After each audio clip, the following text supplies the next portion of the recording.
بسم اللہ الرحمن الرحیم۔ ناظرین، آپ کا میزبان صادق جعفری ہیلتھ کرائم کے ساتھ حاضر ہے۔ ناظرین، جس طرح سے آج کل اخبارات اور ٹی وی کی خبروں میں بریکنگ نیوز اور حیرت انگیز نیوزز آ رہی ہوتی ہیں، قتل کے حوالے سے، عمر کے حوالے سے، خودکشی کے حوالے سے، اور ہر آدمی چاہے اس کا تعلق ہو یا نہ ہو اپنی رائے دینا ضروری سمجھتا ہے۔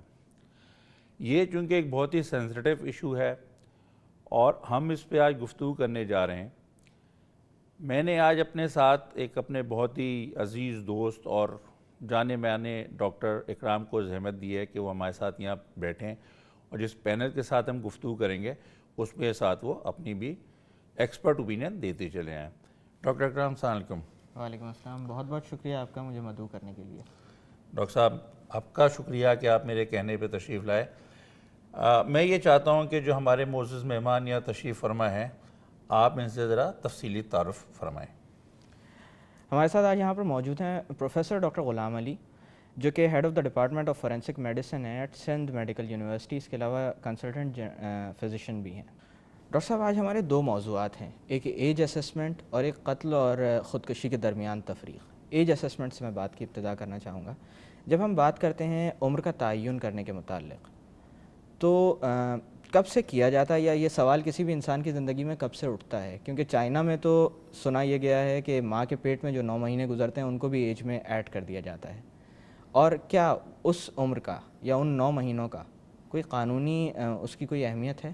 ہاں بالکل ہے۔ ہمارے یہاں جب یہ پہلے اصول ہوتا تھا اور اس کی عمر کا تعلق جو ہوتا ہے ماں کے پیٹ کے اندر جو بچے کی عمر ہوتی ہے، اس کو ہم جو ہے اب جو شریعت لا آیا ہے اس میں ہم اسقاط حمل اور اسقاط جنین کے انڈر اس کو اسٹیبلش کرتے ہیں، اور اس سے پہلے جو تھا وہ میچور اور امیچور کے اوپر ہم کرتے تھے، اور وہ کیس کہلاتے تھے انفینٹیسائڈ کے، یعنی یہ نومولود بچوں کو جو مار دیا جاتا تھا تو ان کی عمر کا تعین کیا جاتا تھا کہ کیا یہ ماں کے پیٹ سے باہر آتا تو یہ زندہ رہ سکتا تھا، تو اگر یہ زندہ رہ سکتا تھا تو پھر وہ انفینٹیسائڈ کہلاتا تھا، یعنی اور اس قتل کی کا ہاں وہ اقدام قتل میں آ جاتا تھا۔ 7th منتھ ہم اس کو کم از کم ایج دیتے تھے کہ اگر وہ 7th منتھ کراس کر گیا ماں کے پیٹ کے اندر تو اب وہ وائبل چائلڈ ہو جاتا ہے اور وہ ریزسٹ کر سکتا ہے اور زندہ رہ سکتا ہے، اور اس سے پہلے کا جو بچہ ہوتا ہے 7 مہینے سے، وہ جو ہے وہ امیچور ہو جاتا ہے، وہ نہیں کر سکتا۔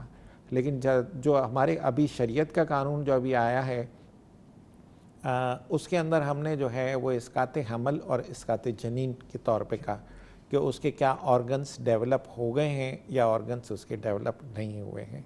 اس لحاظ سے یہ ایک بہت بڑی اہمیت ہوتی ہے۔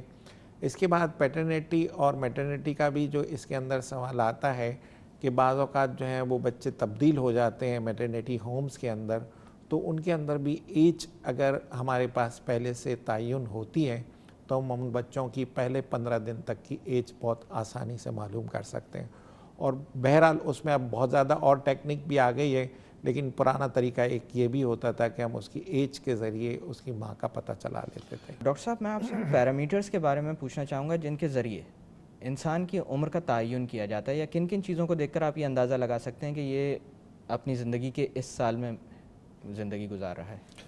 دیکھیں، پہلے جیسے میں پھر وہیں سے شروع کروں گا کہ پہلے 15 ڈیز کے اندر تو ہم اس کی اسٹرکچر وائز جو ہوتی ہیں اس کے اوپر بہت زیادہ دیتے ہیں، کہ جیسے بلڈ کے اندر چینجز آ رہی ہوتی ہیں، فیٹل ہیموگلوبن چینج ہو رہا ہوتا ہے، اس کی اسکن کے کلر چینجز ہو رہے ہوتے ہیں، جانڈس اپیئر ہو رہا ہوتا ہے، پھر اس کے نیل وغیرہ کے، پھر اس کے ہیئرس وغیرہ کے، یہ ساری چیزیں ہم تعین کرتے ہیں۔ اس کے بعد کا جو 1 سال کا پیریڈ ہے اس میں زیادہ تر ہم جو ہے، یا 2 سال کا پہلا پیریڈ ہے اس میں ہم دانتوں کے اگنے کا جو سلسلہ ہوتا ہے اس کو اہمیت دیتے ہیں، اور وہ تقریباً 2.5-3 سال تک کا یہ اہمیت ہوتی ہے کہ جس کے اندر ٹیمپریری ٹیتھ ایرپٹ ہو رہے ہوتے ہیں، یا دودھ کے دانت آ رہے ہوتے ہیں، دودھ کے دانت جسے عرف عام میں کہا جاتا ہے۔ اس کے بعد کا جو ہے وہ ہم بونز کے اوپر آ جاتے ہیں، اور بونز کا یہ سلسلہ جو ہے وہ تقریباً 25 سال تک تو بہت اہمیت ہوتی ہے۔ 25 اور 40 سال کے درمیان پھر بون کی اہمیت کم ہونی شروع ہو جاتی ہے، کیونکہ اب جو باڈی کے اندر نشو نما ہوتی ہے وہ ایک طریقے سے اسٹیٹک ہو جاتی ہے، رک جاتی ہے۔ اس رکنے کی وجہ سے جو ہے وہ ہمارا تعین کرنے کا جو طریقہ ہے وہ تھوڑا سا جو ہے وہ مشکل ہو جاتا ہے۔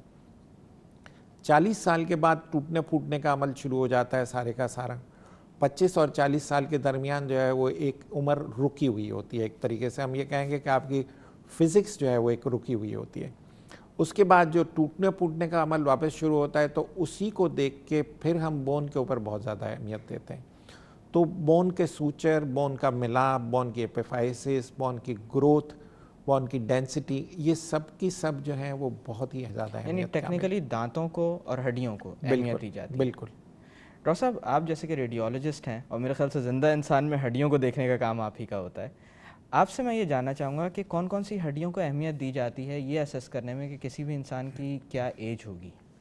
بسم اللہ الرحمن الرحیم. اس میں یہ ہے کہ جیسے ڈاکٹر صاحب نے کہا پہلے کہ اب تو الٹرا ساؤنڈ کی جو ٹیکنیک ہے، جب ہم الٹرا ساؤنڈ کرتے ہیں تو پیدائش سے پہلے بھی ہم ایج ایسٹیمیٹ کر لیتے ہیں کہ یہ 36 ہفتے کا ہے، 30 ہفتے کا ہے، یا جتنے بھی اس کی ایج آ رہی ہو. جی. اس کے پیرامیٹرز میں بھی سب سے امپورٹنٹ جو ہے وہ بونز ہیں، ہڈیاں جو ہیں. خاص طور پر جو الٹرا ساؤنڈ جب ہم کرتے ہیں، ماں کے پیٹ میں بچہ ہوتا ہے تو اس کے اندر جو لانگ بونز ہوتی ہیں، ہاتھ کی ہوں یا ٹانگ کی ہوں، خاص طور پہ تھائی بون جو ہوتی ہے بڑی امپورٹنٹ ہے.